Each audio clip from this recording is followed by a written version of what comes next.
Hey, thanks for making it to Veterans Info Tap. I just wanted to do a quick update on something that came across my desk, and I wanted to share it with you for those that are interested or just think it's a little bit funny.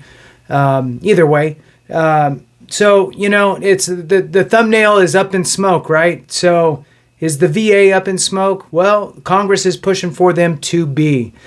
So what we have is a Senate Bill 326, which is VA Medicinal Cannabis Research Act of 2023. Now, this isn't new news, right? There was some talk about the VA exploring cannabis as a solution, right, for some folks, for whatever, whether it's anxiety or what have you. For me, I would just be eating a lot.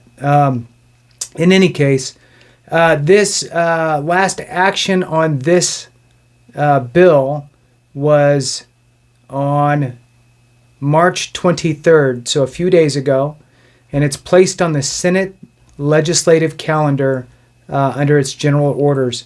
And the basics here are in the little snapshot, right?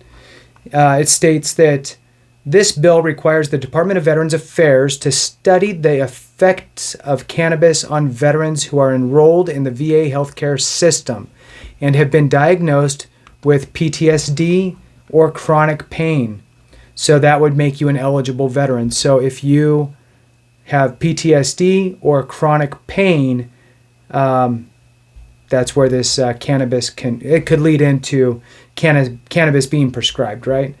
So it says, first, the bill requires the VA to conduct an observational 18-month study on the effects of cannabis on the health outcomes of eligible veterans. So it sounds like they'll do a test group with veterans, so I don't know how you volunteer for that. If you're interested in that type of a video, let me know and I'll try to dig a little deeper. The VA must report on the study and address whether it is able to meet criteria necessary to conduct clinical trials. Goes on to say, I don't have my reading glasses. It goes on to say, then if the VA determines that it is able to proceed, it must carry out a series of clinical trials on the effects of cannabis appropriate for investigational use as determined by the Food and Drug Administration on the outcomes of eligible veterans.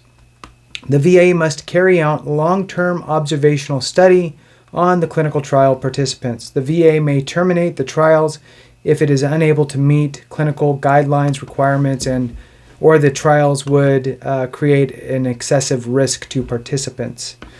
The VA must ensure that the study and the trials are representative of the demographic of veterans in the United States and determined by the most recent data from the American Community Survey of the Bureau of the Census, whatever.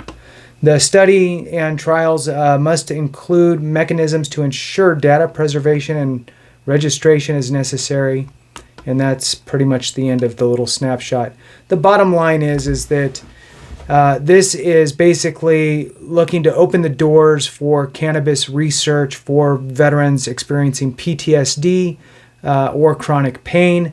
Looks like they're going to do some sort of if it gets signed into law and put into effect, the VA would then be looking for a test group of veterans who would then sign away, hey, I'll keep reporting to you my status and what have you. And then after that, it'll move on and get different levels and different clinical trials and so forth. And it's going to be, several, I don't even know how many years, right? So 3 years total or something like that prior to it becoming a more mainstream implementation probably. So with that, just wanted to share it. Thought it would make a little bit of a funny thumbnail. So anyway, thanks. Appreciate you. And remember, if we don't take care of each other, something went wrong.